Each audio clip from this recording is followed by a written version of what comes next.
Assalamualaikum warahmatullahi wabarakatuh. Masih dengan channel YouTube Muhammad Herwin Hamzah.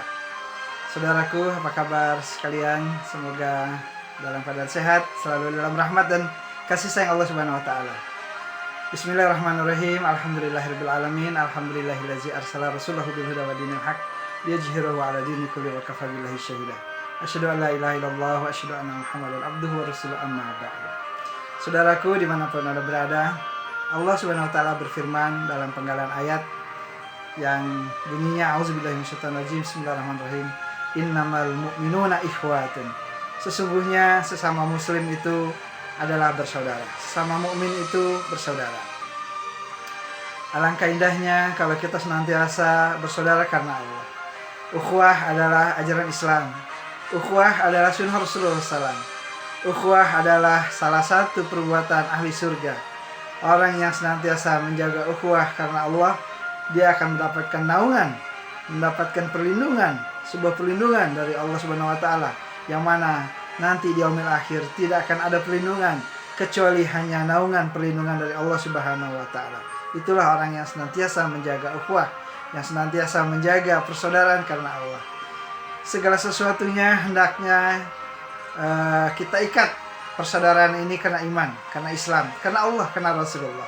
Bukan karena jabatan, bukan karena pertemanan, bukan karena ada proyek-proyek, bukan karena nasab keturunan. Bahkan ada juga ketika kita karena keturunan, bahkan persaudaraannya bisa rapuh kalau dia bukan dilandasi dengan iman. Yang bagus lagi adalah ketika dia sudah bersaudara, beradik kakak, kemudian dia semuanya beriman kepada Allah, taat kepada Allah dan Rasulnya, maka Masya Allah, mereka ketika dunia menjadi keluarga nasab, maka nanti di surga insya Allah juga menjadi keluarga, menjadi penghuni surga Allah Subhanahu wa taala. Para salafus saleh di zaman Rasulullah SAW, para sahabat, para tabi'in sudah mempraktekkan ukhuwah Islamiyah ini dengan indah. Bagaimana Abdurrahman bin Auf ketika beliau hijrah ke Madinah, beliau ditawarkan oleh saudaranya dari Ansar untuk senantiasa memberikan hartanya, dibagi dua menawarkan. Dan bukan hanya hartanya sahabat Ansar menawarkan kepada Abdurrahman bin Auf, tapi juga dia memiliki ada beberapa istri, dan Abdurrahman bin Auf disuruh memilih sesuai yang dia suka. Bahkan sekiranya Abdurrahman bin Auf menginginkan istrinya yang paling cantik, maka istrinya itu akan dia ceraikan oleh orang Ansar itu, kemudian akan diberikan kepada Abdurrahman bin Auf untuk dinikahinya. Masya Allah, betapa indahnya persaudaraan karena Allah Subhanahu wa taala. Namun Abdurrahman bin Auf bukanlah seorang yang sahabat yang haji mumpung, karena dia niat hijrah karena Allah dan Rasulnya. Sebab barang siapa kita niat hijrah bukan karena Allah dan Rasul, maka tertolak. Sesungguhnya niat apapun kita beribadah kepada Allah, hijrah semua harus karena Allah Subhanahu wa taala. Innamal a'malu binniyat wa innamal likulli imri'in ma nawa. Faman kanat hijratuhu ilallahi wa rasulih fa hijratuhu ilallahi wa rasulih. Wa man kana hijratuhu lidunya aw yankihuha ma hajaru ilaihi. Maka barang siapa sesuatunya niat itu karena Allah, harus diniatkan karena Allah Subhanahu wa taala. Barang siapa yang hijrahnya karena dunia atau karena wanita yang ingin dia nikahinya, maka dia akan mendapatkan apa yang dia inginkan. Kalau dia niatnya karena Allah, maka dia akan mendapatkan pahala dari Allah dan Rasulnya. Maka saudara yang berkenan Allah Subhanahu wa taala, Abdurrahman bin Auf menolak tawaran sahabatnya yang mulia dari kaum Ansar.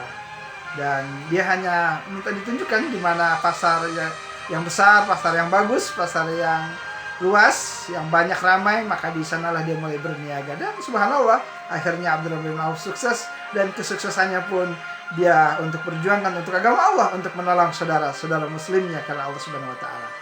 Saudaraku dimanapun Anda berada, ketika di dalam sebuah peperangan ada seorang pembawa air dan dia menuju peperangan, mereka sahabat-sahabat yang sudah sakarat sepertinya. Ada yang berteriak kehausan, haus, haus. Sahabat pembawa air ini datang ke sahabat yang pertama. Ketika dia ingin menuangkan, terdengar ada jeritan di sebelahnya, tolong, haus, aku haus, aku haus. Maka orang sahabat Nabi yang pertama tadi mengatakan, tolong kasih saja ke dia, karena dia lebih membutuhkan daripada aku. Maka sahabat yang membawa air ini terkagum-kagum dengan sifat sahabat yang pertama.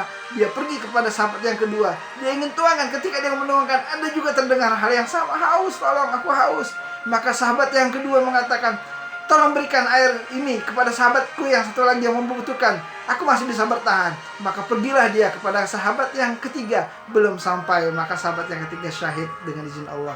Kemudian sahabat dia pergi membawa air yang kedua pun syahid. Dia pergi yang ke pertama pun mengalami hal yang sama, yaitu syahid di jalan Allah Subhanahu wa taala. Bayangkan, di suasana yang sudah ingin meninggal, dia lebih mementingkan sahabatnya daripada dirinya sendiri. Itu adalah sebuah persahabatan yang sangat indah. Sungguh ukhuwah yang diikat karena Allah dan Rasulnya adalah lebih kuat daripada persahabatan bisnis, keturunan, persahabatan kepentingan politik dan sebagainya. Saudaraku yang dimuliakan Allah Subhanahu wa taala, eratlah, pegang erat-eratlah, kuatkanlah ikatan persaudaraan kita. Jangan hanya gara-gara masalah-masalah sepele persaudaraan kita menjadi luntur, hanya gara-gara masalah sholat. Ada yang pakai kunut, tidak pakai kunut, kemudian kita jadi bertengkar. Ada yang pakai tahlilan, tidak pakai tahlilan, kita ribut. Ya Allah, betapa sedihnya kita.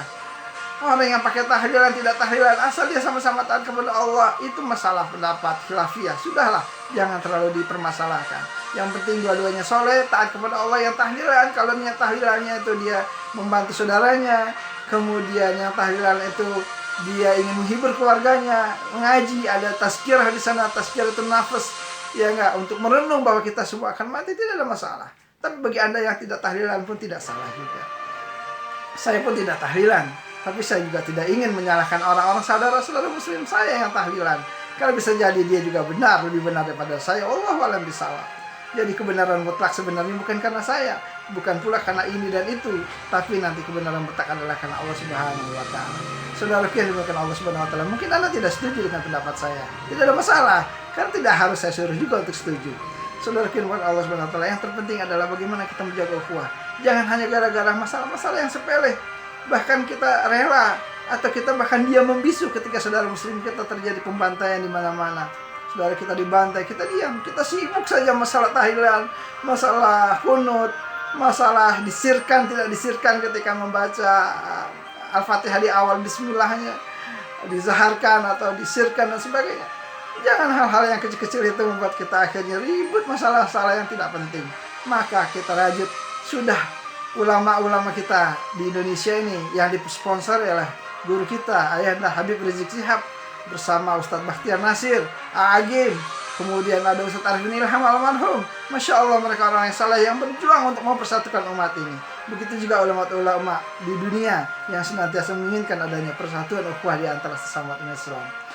Yang harus kita pikir bagaimana kondisi umat Islam, baik di dalam negeri maupun di luar negeri. Saudara kita di Palestina yang harus kita bantu, saudara kita di Chechnya, saudara kita muslim kita yang ada di Uyghur, dan saudara muslim kita yang ada di semua bumi yang saat ini sedang mengalami nasib yang sangat menyedihkan. Itu yang harusnya kita tumbuhkan, menolong. Bagaimana caranya kita menolong. Perbaiki diri kita, bukan sibuk dengan hal-hal yang khilafiyah.